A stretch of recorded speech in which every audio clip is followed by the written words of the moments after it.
बोलो सियावर रामचंद्र भगवान की जय। मोर मुकुट बंसी वाले की जय।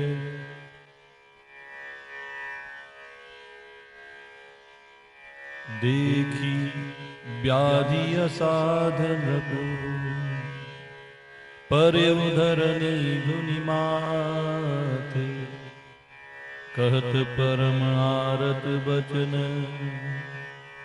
राम राम रघुनाथ। राजा ने ऐसा जाना कि यह रोग असाध्य है, तब वे अत्यंत आर्तवाणी से हे राम हे राम हे रघुनाथ कहते हुए सिर पीटकर जमीन पर गिर पड़े। राजा बड़े व्याकुल हो गए, उनका सारा शरीर शिथिल पड़ गया, मानो हथिनी ने कल्प वृक्ष को उखाड़ करके फेंक दिया हो। राजा दशरथ का कंठ सूख गया, मुख से किसी प्रकार के वचन नहीं निकलते हैं, मानो पानी के बिना पहिना नामक मछली तड़प रही है। पुनि कह कटु कठोर कई केई मनहु घाय महु माहुर देई। जो अंतहु अस कर तब रहे हो मांगु मांगु तुम के ही बल कहे हो। केकई फिर से कड़वे और कठोर वचन बोलने लगी, मानो घाव में जहर भर रही हो। वह कहती है कि जो अंत में ऐसा ही करना था तो तुमने मांग मांग किस बल पर कहा। हे राजा, ठहाकर मारकर हंसना और गाल फुलाना, क्या ये दोनों एक साथ हो सकते हैं? क्या प्रसन्नता और रोष दोनों एक साथ हो सकते हैं? दानी भी कहना चाहते हो और कंजूसी भी करना चाहते हो। क्या राजपूतों में क्षेम कुशल भी रह सकती है? लड़ाई में बहादुरी भी दिखावें और कहीं चोट भी न लगे, ऐसा तो संभव नहीं है। अब या तो वचन छोड़ दीजिए या फिर धीरज धारण कीजिए। ऐसे असहाय होकर के स्त्री की भांति रोइए पीटिए मत, विलाप मत करिए। सत्यव्रती के लिए तो शरीर, स्त्री, पुत्र, घर, धन और पृथ्वी यह सब तिनके के बराबर कहे गए हैं। जब केकई ने ऐसे मर्मभेदी वचन कहे तो मर्म बचन सुनि राव कहु कछु दोष न तो। लाग्यो तो ही पिशाच जिमी कालु कहावत मोर। केकई के मर्म भेदी वचन सुनकर के राजा ने कहा कि तू जो चाहे कर, तेरा कोई भी दोष नहीं है। क्यों?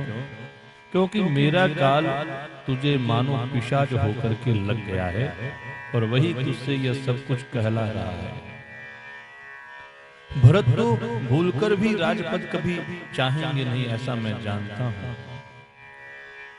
होनहार बस तेरे ही मन में कुछ कुमति आ गई है। चहत न भरत भूपत ही भोरे विधि बस कुमति बसी जिय तोरे। सो सब मोर पाप परिणाम भयम कुठाहर जही विधि बाम। यह सब मेरे ही पापों का परिणाम है, जिससे इस कुसमय में विधाता मुझसे विपरीत हो गया है। सुबस बशी फिर अवध सुहाई सब गुण धाम राम प्रभु धाई। करी हई भाई सकल सेवकाई हो यही तिहुपुर राम बड़ाई।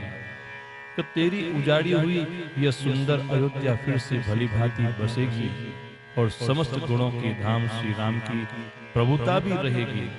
सब भाई उनकी सेवा करेंगे और तीनों लोकों में श्री राम की बड़ाई होगी। केवल तेरा कलंक और मेरा पछतावा मरने पर भी नहीं मिटेगा। तोर कलंक मोर पचितावु मोए न मिटी ही न जाय ही काहू। अब तो ही नीक लाग कर सोई लोचन ओट बैठ मुंह बोई। अब तुझे जो अच्छा लगे वही कर, मेरे सामने से हट जा, मुझे मुंह मत दिखा। जब लगी जियो कहूं कर जोरी, तब लगी जन कछु कहसी बहोरी। फिरी पचिते हसी अंत अभागी, मारसी गाय नहारू लागी। मैं हाथ जोड़ करके कहता हूं कि जब तक मैं जीता रहूं तब तक मुझसे कुछ भी न कहना, मुझसे बात नहीं करना। अरे अभागिनी, फिर तू अंत में पछताएगी जो तू तात के लिए गाय को मार रही है। पर उड़ाव कही कोटि विधि, काहे करषि निदान। कपट सयानी न कहती कछु, जागती मन हो मसान। राजा करोड़ों प्रकार से समझा करके कहते हैं कि तू क्यों सर्वनाश कर रही है। राजा कहते कहते थक गए, पृथ्वी पर गिर पड़े। लेकिन कपट करने में चतुर्भग के कई कुछ बोलती नहीं, मानो मशान जगा रही हो, अर्थात शमशान में बैठकर प्रेत मंत्र सिद्ध कर रही है। बोलो सियावर रामचंद्र भगवान की जय।